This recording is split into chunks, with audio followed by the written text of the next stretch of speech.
ఓం శాంతి 22/1/2026 సాకార ఈశ్వరీయ మధుర మహావాక్యాలు. మధురమైన పిల్లలారా, చదువు మరియు దైవీ నడవడిక క్యారెక్టర్ల రిజిస్టర్ పెట్టండి. అంటే చార్ట్ వ్రాయండి. తప్పొప్పుల చార్ట్ ఇది. నా ద్వారా ఏ తప్పు జరగలేదు కదా అని రోజు చెక్ చేసుకోండి. దాని ద్వారా మీ తప్పు మీకే తెలుస్తుంది. పరివర్తన కాగలరు. భయం ఉంటుంది. ఈ తప్పులు జరగకూడదు కదా! నేనెందుకు ఇలా చేస్తూ ఉన్నా? నేనెందుకు ఇలా యోగం ఇంత తక్కువగా చేస్తూ ఉన్నా? ఇలాంటివన్నీ మీకు సంకల్పంలో వచ్చినప్పుడు మార్పు అవుతారు అని బాబా చెప్తూ ఉన్నారు. చదువు, దైవీ నడవడికలు రెండింటికి రిజిస్టర్ పెట్టుకోండి చార్ట్. ప్రశ్న: పిల్లలైన మీరు ఎటువంటి పురుషార్థం ప్రయత్నంలో రాజ్య తిలకాన్ని ప్రాప్తి చేసుకోగలరు? ఇక్కడ ఏం ప్రయత్నం చేస్తే అక్కడ మనము రాజులవుతాం? రాజ్య తిలకానికి అధికారి అంటే రాజా పదవి పొందడం. జవాబు: 1. సదా ఆజ్ఞాకారిగా ఉండే పురుషార్థం చేయండి. సంగమ యుగంలో ఆజ్ఞాకారి అనే టీకా వేయించుకుంటే అక్కడ రాజ్య తిలకం లభిస్తుంది. కృతజ్ఞులు అంటే నమ్మక ద్రోహులు అనగా ఆజ్ఞను పాటించని వారు రాజ్య తిలకాన్ని ప్రాప్తి చేసుకోలేరు. సెకండ్ పాయింట్: సర్జన్ వద్ద ఏ జబ్బు దాచకండి. దాచితే పదవి తక్కువైపోతుంది. బాబా లాగా ప్రేమ సాగరులుగా అయితే రాజ్య తిలకం లభిస్తుంది. 1. ఆజ్ఞాకారిగా కావాలి. 2. బాబా దగ్గర ఏ విషయము దాచిపెట్టరాదు. బాబా లాగా ప్రేమ సాగరులుగా కావాలి. ఓం శాంతి. ఆత్మిక తండ్రి ఆత్మిక పిల్లలకు అర్థం చేయిస్తున్నారు. చదువు అంటే తెలివి. ఈ చదువు చాలా సహజమైనది, ఉన్నతమైనది. ఉన్నతమైన పదవినిచ్చేది అని పిల్లలైన మీరు అర్థం చేసుకున్నారు. ఈ చదువును మేము విశ్వానికి యజమానులుగా అయ్యేందుకు చదువుకుంటున్నాము అని పిల్లలైన మీకు మాత్రమే తెలుసు. ఎంత ఉన్నతమైన చదువు ఇది! అదే గీత అధ్యాయం మరియు అదే సంగమ యుగం. ఇప్పుడు పిల్లలైన మీరు మేల్కున్నారు. మిగిలిన వారందరూ అజ్ఞానంలో నిద్రిస్తూ ఉన్నారు. మాయా నిద్రలో నిద్రిస్తున్నారు అని గాయనం కూడా ఉంది. బాబా వచ్చి మిమ్మలను మేల్కొల్పారు. కేవలం ఒక్క విషయం అర్థం చేయిస్తారు. మధురమైన పిల్లలు, ఎలాగైతే కల్పం క్రిందట చేశారో అలా స్మృతి యాత్ర బలము ద్వారా మొత్తం విశ్వంపై రాజ్యం చేయండి. బాబా ఈ స్మృతి ఇప్పిస్తూ ఉన్నారు. పిల్లలు కూడా కల్పకల్పము మేము ఈ యోగ బలంతో విశ్వానికి యజమానులుగా అయ్యాము మరియు దైవీ గుణాలు కూడా ధారణ చేశాము అనే స్మృతి మాకు వచ్చింది అని భావిస్తున్నారు. దేవతలు కావాలి అంటే దైవీ గుణాలు ఇక్కడ అలవర్చుకోవాలి. యోగం పైనే పూర్తి గమనం ఉంచాలి. పావనంగా కావటానికి యోగమే ఆధారం. యోగ బలము ద్వారా పిల్లలైన మీలో దైవీ గుణాలు కూడా ఆటోమేటిక్గా వచ్చేస్తాయి. ఎంతెంత బాబా సాంగత్యంలో ఉంటామో స్మృతి చేయడం అంటే బాబా సంఘక రంగు ప్రభావం మన పైన పడుతుంది. ఆ గుణాలన్నీ మనలో ఆటోమేటిక్గా వచ్చేస్తాయి. ఇది మనుషుల నుండి దేవతలుగా అయ్యేందుకు పరీక్ష. యోగ బలంతో మనుషుల నుండి దేవతలుగా అయ్యేందుకు మీరు ఇక్కడికి వచ్చారు. మీ యోగ బలము ద్వారా మొత్తం విశ్వం పవిత్రంగా అవ్వాలి అని కూడా మీకు తెలుసు. ఒకప్పుడు పవిత్రంగా ఉండేది, ఇప్పుడు అపవిత్రంగా అయింది. మొత్తం సృష్టి చక్ర రహస్యాన్ని పిల్లలైన మీరు అర్థం చేసుకున్నారు మరియు మనసులో కూడా ఉంది.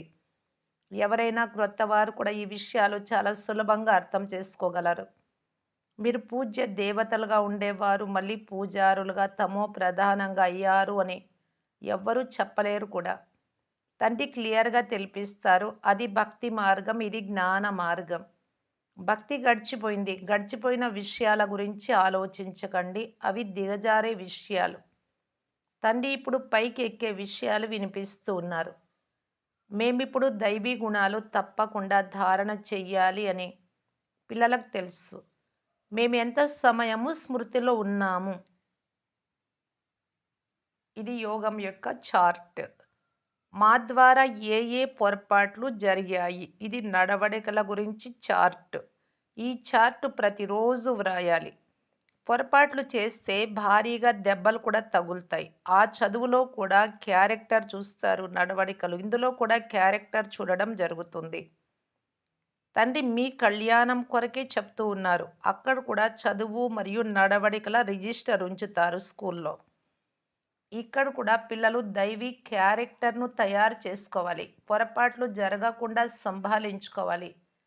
నా వలన ఏ పొరపాటు జరగలేదు కదా అని పరిశీలించుకోవాలి. అందుకే రాత్రి సమయంలో కచేరీ కూడా నిర్వహించేవారు బాబా.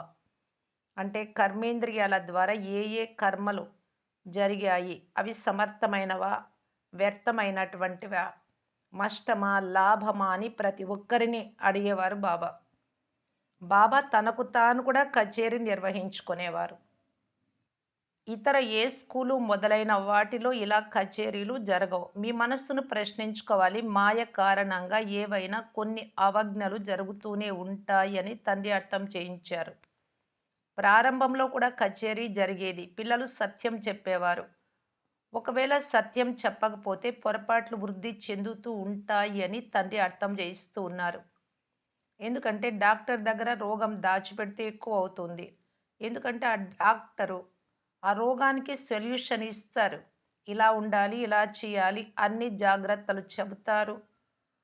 మరి ఇక్కడ కూడా బాబా చెప్తే బాబాకు ఈ తప్పు చేశాం, ఈ తప్పు చేశాం, ఇలా జరిగింది, ఇలా మంచి చేశాము, ఇలా చెప్తే బాబా కూడా మనకు సలహాలు ఇస్తారు. అంతేకాక పొరపాటు చేస్తే శిక్షలు కూడా లభిస్తాయి. ఆ శిక్షలు లేకుండా అవుతాయి కదా! రోగం వృద్ధి చెందకుండా ఉంటుంది డాక్టర్ సలహా ప్రకారంగా నడుచుకుంటే. చేసిన పొరపాట్లు మీరు చెప్పకపోతే ఆజ్ఞను ధిక్కరించేవారు కృతజ్ఞులు అనే టీకా పడుతుంది ముద్ర. తర్వాత రాజ్య తిలకము లభించదు ఆజ్ఞను అంగీకరించక. నమ్మక ద్రోహులుగా అయితే రాజ్య పదవి పొందలేరు. సర్జన్ డాక్టర్ రకరకాలుగా అర్థం చేస్తూ ఉంటారు. సర్జన్ వద్ద ఒకవేళ జబ్బు దాచిపెడితే ఇక్కడ పరమాత్మ సర్జన్ వద్ద పదవి కూడా తక్కువైపోతుంది. సర్జన్కు చెబితే దెబ్బలేమీ పడవు, కొట్టరు కదా! తండ్రి కేవలము జాగ్రత్త అని హెచ్చరిస్తారు. అయినా మళ్ళీ అలాంటి పొరపాట్లే చేస్తూ ఉంటే నష్టపోతారు. పదవి చాలా తగ్గిపోతుంది. అక్కడ న్యాచురల్‌గానే స్వర్గంలో దైవీ నడవడికలు ఉంటాయి. ఇక్కడ పురుషార్థం అంటే ప్రయత్నం చేసి అలాంటి నడవడిక కలిగి ఉంటే న్యాచురల్‌గా అక్కడ ఆ గుణాలు ఉంటాయి. ఇక్కడ మాటి మాటికి ఫెయిల్ అవ్వరాదు. తండ్రి చెప్తున్నారు, పిల్లలు ఎక్కువ పొరపాట్లు చేయకండి. తండ్రి చాలా ప్రేమ సాగరులు. పిల్లలు కూడా అలా అవ్వాలి. యథా తండ్రి తథా పిల్లలు. యథా రాజారాణి తథా ప్రజలు. బాబా అయితే రాజు కాదు. బాబా మనల్ని తమ సమానంగా చేస్తారని మీకు తెలుసు. తండ్రికి ఏ మహిమ అయితే చేస్తారో అది మీదిగా కూడా అవ్వాలి. తండ్రి సమానంగా అవ్వాలి. మాయ చాలా ప్రబలంగా ఉంది. మిమ్మల్ని రిజిస్టర్ పెట్టనీయదు. చార్ట్ వ్రాయనివ్వదు. అర్థం చేసుకోవాలి. మాయాజాలంలో పూర్తిగా చిక్కుకొని ఉన్నారు. మాయ జైలు నుండి మీరు బయటపడలేరు. సత్యం చెప్పరు కనుక యాక్యురేట్ స్మృతి చార్టు పెట్టమని తండ్రి చెప్తున్నారు. ఖచ్చితమైన స్మృతి చార్ట్. అమృతవేళ లేచి తండ్రిని స్మృతి చేయండి. తండ్రినే మహిమ చేయండి. బాబా, మీరు మమ్మలను విశ్వానికి యజమానులుగా చేస్తారు కనుక మేము మీ మహిమ చేస్తాం. భక్తి మార్గంలో ఎంతో మహిమ చేస్తారు కానీ వారికి కొద్దిగా కూడా తెలియదు. దేవతల మహిమ లేనే లేదు. బ్రాహ్మణులైన మీ మహిమయే ఉంది. అందరికీ సద్గతినిచ్చేవారు ఒక్క తండ్రియే. వారు క్రియేటర్ మరియు డైరెక్టర్ కూడా. సర్వీస్ కూడా చేస్తారు. పిల్లలకు అర్థం కూడా చేయిస్తారు. ప్రాక్టికల్‌గా వినిపిస్తూ ఉన్నారు ఇప్పుడు ప్రత్యక్షంగా. వారు కేవలం శాస్త్రాల ద్వారా భగవాను వాచ్ అని అంటూ ఉంటారు, వింటూ ఉంటారు. గీత చదువుతూ ఉంటారు. అయితే దాని వలన ఏమి లభిస్తుంది? ఎంత ప్రేమగా కూర్చొని చదువుతారు, భక్తి చేస్తారు. కానీ వీటి ద్వారా ఏమవుతుందో వారికే తెలియదు. మేం మెట్లు దిగుతూనే ఉన్నాము, క్రిందకొస్తున్నామని తెలియదు. రోజు రోజుకు తమో ప్రధానంగా అవ్వనే అవ్వాలి. డ్రామాలో ఇలాగే ఫిక్స్ అయి ఉంది. మెట్ల రహస్యం తండ్రి తప్ప మరెవ్వరూ అర్థం చేయించలేరు. శివ్ బాబాయే బ్రహ్మ ద్వారా అర్థం చేయిస్తారు. ఇతడు కూడా వీరి నుండి అర్థం చేసుకొని బ్రహ్మ తర్వాత మీకు అర్థం చేయిస్తారు. ముఖ్యమైన గొప్ప టీచర్, గొప్ప సర్జన్ శివ్ బాబా. వారిని స్మృతి చెయ్యాలి. బ్రాహ్మణిని, సిస్టర్‌ను స్మృతి చెయ్యమని చెప్పరు. ఒక్క తండ్రి స్మృతే ఉంచుకోవాలి. ఎప్పుడు ఎవ్వరితోనూ మోహముంచుకోరాదు. ఒక్క తండ్రి నుండే శిక్షణ తీసుకోవాలి. నిర్మోహులుగా కూడా కావాలి. ఇందులో చాలా శ్రమ కూడా ఉంటుంది. మొత్తం పాత ప్రపంచం అంతటి పైన వైరాగ్యం ఉండాలి. ఇది సమాప్తమయ్యే ఉంది. దీనిపై ప్రేమ కానీ, ఆసక్తి కానీ ఏమాత్రం ఉండరాదు. వెళ్ళిపోయే దానిపైన, వెళ్ళిపోయే మనపైన ఎందుకు మోహం ఉంచుకోవాలి? ఇప్పుడింకా ఎంత పెద్ద ఇల్లు నిర్మిస్తూ ఉంటారు. ఈ పాత ప్రపంచం ఇంకా ఎంత సమయం ఉంటుందో కూడా వారికి తెలియదు. ఇప్పుడు పిల్లలైన మీరు మేల్కొన్నారు. ఇతరులను కూడా మేల్కొల్పుతారు. తండ్రి ఆత్మలనే మేల్కొల్పుతారు. స్వయాన్ని ఆత్మగా భావించమని మాటి మాటికి చెప్తారు. శరీరమని భావిస్తే నిద్రిస్తున్నారు అని అర్థం. స్వయాన్ని ఆత్మగా భావించండి. తండ్రిని స్మృతి చేయండి. ఆత్మ పతితంగా ఉంటే శరీరం కూడా పతితమైనదే లభిస్తుంది. ఆత్మ పావనంగా ఉంటే శరీరం కూడా పావనమైనదే లభిస్తుంది. మీరే ఈ దేవీ దేవతా వంశం వారిగా ఉండేవారు అని, మళ్ళీ మీరే అవుతారు అని తండ్రి అర్థం చేయిస్తారు. ఎంత సహజంగా ఉంది. ఇటువంటి అనంతమైన తండ్రిని మనం ఎందుకు స్మృతి చెయ్యము? ఉదయమే లేచి, ఉదయం అంటే ఇక్కడ అమృత వేళ. ఉదయం అంటే ఎప్పుడు లేస్తే అప్పుడు గుర్తు చేసుకుంటే అది కూడా ఉదయం అనుకోకూడదు.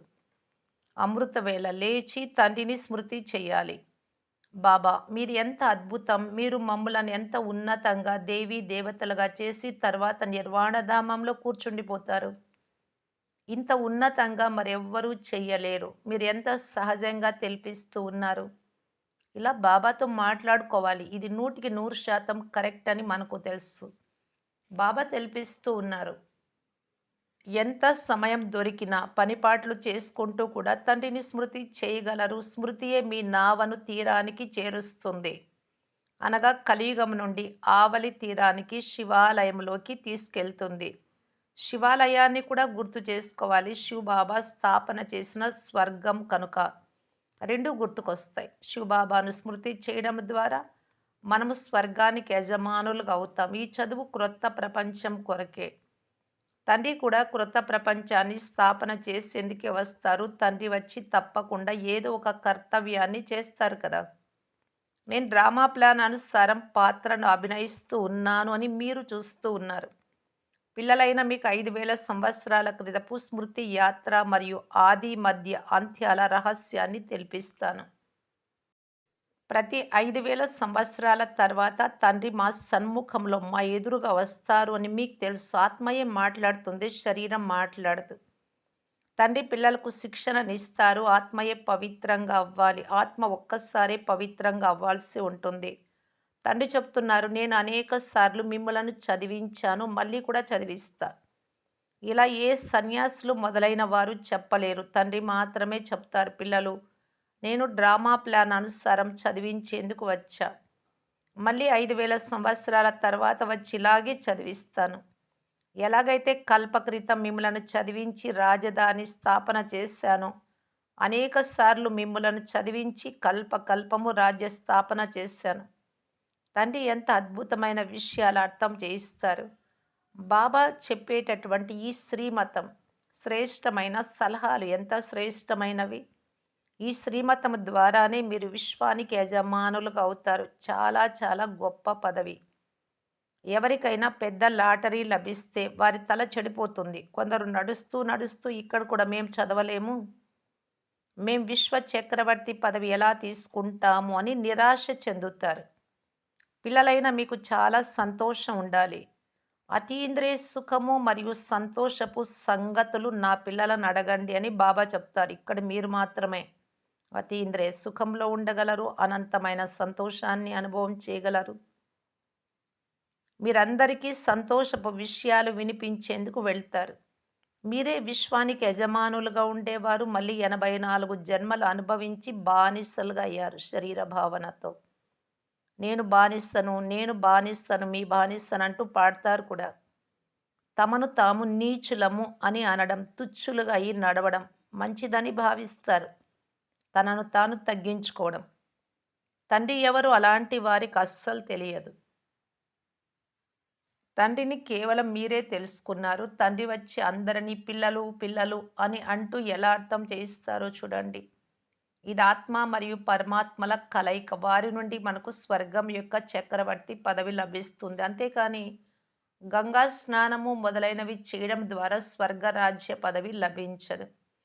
గంగా స్నానమైతే ద్వాపరయుగం నుండి చాలాసార్లు చేశారు. నీరు సాగరం నుండి వస్తుంది కానీ ఈ వర్షం కురవడాన్ని ప్రాకృతికమని అంటారు. ఈ సమయంలో తండ్రి మీకు అన్నీ అర్థం చేయిస్తారు. ధారణ కూడా ఆత్మయే చేస్తుంది, శరీరం కాదు. బాబా మనల్ని ఎలా ఉన్న వారిని ఎలా చేశారు అని మీరు ఫీల్ అవుతారు. ఇప్పుడు తండ్రి చెప్తున్నారు, పిల్లలు మీ పైన దయ చూపించుకోండి. ఎలాంటి అవజ్ఞ తప్పులు చేయకండి. దేహ అభిమానులుగా అవ్వకండి. ఎందుకంటే శరీరం నేను అనుకుంటేనే అన్ని తప్పులు జరిగేది. ఊరికే మీ పదవిని ఎందుకు తగ్గించుకుంటారు? టీచర్ అర్థం చేయిస్తారు కదా! తండ్రి అనంతమైన టీచర్ అని మీకు తెలుసు. ప్రపంచంలో ఎన్ని భాషలున్నాయి. ఏదైనా విషయం ముద్రించాలి అంటే అన్ని భాషల్లో ముద్రించాలి. ఏదైనా లిటరేచర్ సాహిత్యం ముద్రించినట్లయితే అందరికీ ఒక్కొక్క కాపీ పంపించండి. ఖర్చు సంగతి కాదు. బాబా బండారం చాలా బాగా నిండుతుంది. ధనము మీ వద్ద ఉంచుకొని ఏం చేస్తారు? ఇంటికైతే పరంధామానికి తీసుకెళ్ళలేరు. ఒకవేళ ఏదైనా ఇంటికి తీసుకెళ్తే అంటే లౌకిక ఇంటికి పరమాత్మ యజ్ఞంలో దొంగతనం చేసినట్లవుతుంది. ఇటువంటి తప్పు బుద్ధి ఎవ్వరికీ ఉండరాదు. పరమాత్మ యజ్ఞంలో చిన్న వస్తువైనా తీసుకున్నట్టయితే పరమాత్మ యజ్ఞంలోనే దొంగతనమా? మరి అలాంటి వారి అంటే వారి వంటి మహాపాపాత్ములు మరెవ్వరు ఉండజాలరు. ఎంత అధోగతి పాలవుతారు. ఇదంతా డ్రామాలో పాత్ర అని తండ్రి అంటారు. మీరు రాజ్యం చేస్తారు, వారు మీ సేవకులుగా అవుతారు. ఇలాంటి వారు తప్పులు చేసేవారు, బాబా దగ్గరే డబ్బు కొట్టేసేవాళ్ళు, వస్తువులు తీసుకునేవాళ్ళు, రకరకాల వాళ్ళు ఉంటారు. సేవకుల్లే సేవకులు లేకుండా అక్కడ రాజ్యం ఎలా నడుస్తుంది? ఇక్కడ బాగా నడిస్తే బాబా చెప్పినట్లు ఆజ్ఞాకారి, అక్కడ రాజులవుతారు. ఇలాంటి పని చేసేవారు నౌకర్లవుతారు. కల్పం క్రిందట కూడా ఇలాగే స్థాపన జరిగింది. ఇప్పుడు తండ్రి చెప్తున్నారు, తమ కళ్యాణం చేసుకోవాలి అంటే శ్రీమతమును అనుసరించండి. దైవీ గుణాలు ధారణ చేయండి. క్రోధం చేసుకోవడము దైవీ గుణం కాదు, అది అసురీ గుణం. ఎవరైనా క్రోధం చేసుకుంటే వారిని మీరు శాంతపరచాలి, అంతేకాని బదులు ఇవ్వరాదు. మేము తప్పు చేయలేదు జవాబు చెప్దాం అనుకోవద్దు. ప్రతి ఒక్కరి నడవడిక ద్వారా అర్థం చేసుకోవచ్చు, అవగుణాలు అందరిలో ఉన్నాయి. ఎవరైనా కోపగించుకుంటే వారి ముఖం రాగిలాగా అయిపోతుంది. నోటి ద్వారా బాంబులు విసురుతారు. తమను తామే నష్టపరుచుకుంటారు. పదవి భ్రష్టమైపోతుంది. తెలివిగా ఉండాలి. ఏదైనా పాపకర్మ చేసినట్లయితే దానిని వ్రాయండి. బాబాకు తెలిపితే క్షమాపణ లభిస్తుంది. భారం తేలికైపోతుంది. జన్మ జన్మాంతరాలుగా మీరు వికారాలలోకి వెళ్ళారు. ఈ సమయంలో ఏదైనా పాపకర్మ చేస్తే 100 రెట్లు అవుతుంది. తండ్రి ముందు పొరపాట్లు చేస్తే 100 రెట్లు శిక్ష పడుతుంది. తప్పు చేసి చెప్పకపోతే ఇంకా వృద్ధి చెందుతుంది. స్వయానికి నష్టం చేసుకోకండి అని తండ్రి అర్థం చేయిస్తారు. పిల్లల బుద్ధిని బాగు చేసేందుకే తండ్రి వచ్చారు. ఎవరు ఎలాంటి పదవి పొందుతారో తండ్రికి తెలుసు. అది కూడా 21 జన్మల విషయం. సేవాధారి పిల్లల స్వభావం చాలా మధురంగా ఉండాలి. కొందరు బాబా ఈ పొరపాటు జరిగింది అని వెంటనే చెప్తారు. బాబా సంతోషిస్తారు. భగవంతుడు సంతోషించారు అంటే ఇంకేం కావాలి? కనుక సత్యమే చెప్పండి. తండ్రి, టీచరు, గురువు ముగ్గురు నేనే. లేకపోతే మీరు చెప్పకపోతే ఇంకా కోపగించుకుంటూనే ఉంటారు. అంటే తప్పులు అలాగే జరుగుతూ ఉంటాయి.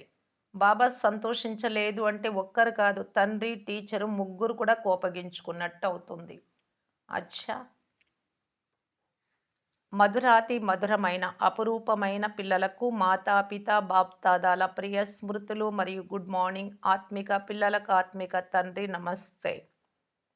ధారణ కొరకు ముఖ్య సారం. ఫస్ట్ పాయింట్, శ్రీమతమును అనుసరిస్తూ మీ బుద్ధిని శ్రేష్టంగా ఉంచుకోవాలి. ఎలాంటి అవజ్ఞను, బాబా యొక్క ఆజ్ఞను ధిక్కారం చేయరాదు. క్రోధానికి వశమై నోటి ద్వారా బాంబులు విసరరాదు. మౌనంగా ఉండాలి. ఇది బాబా ఆజ్ఞ. సెకండ్ పాయింట్, మనస్ఫూర్తిగా ఒక్క తండ్రి మహిమనే చెయ్యాలి.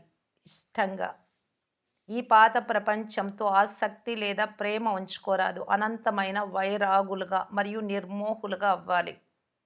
వరదానం స్మృతి యొక్క ఆధారము ద్వారా మాయ యొక్క బురద నుండి అతీతంగా ఉండే సదా చియర్ఫుల్ భవ ఉల్లాసంగా సంతోషంగా ఉండండి. ఎటువంటి విషయం మీ ముందుకు వచ్చినా కేవలం తండ్రిపై వదిలేయండి. బాబా జతలో ఉన్నారు, బాబా పెద్దవారు, ఆయనకు తెలిసినట్టు మనకు అస్సలు తెలియదు.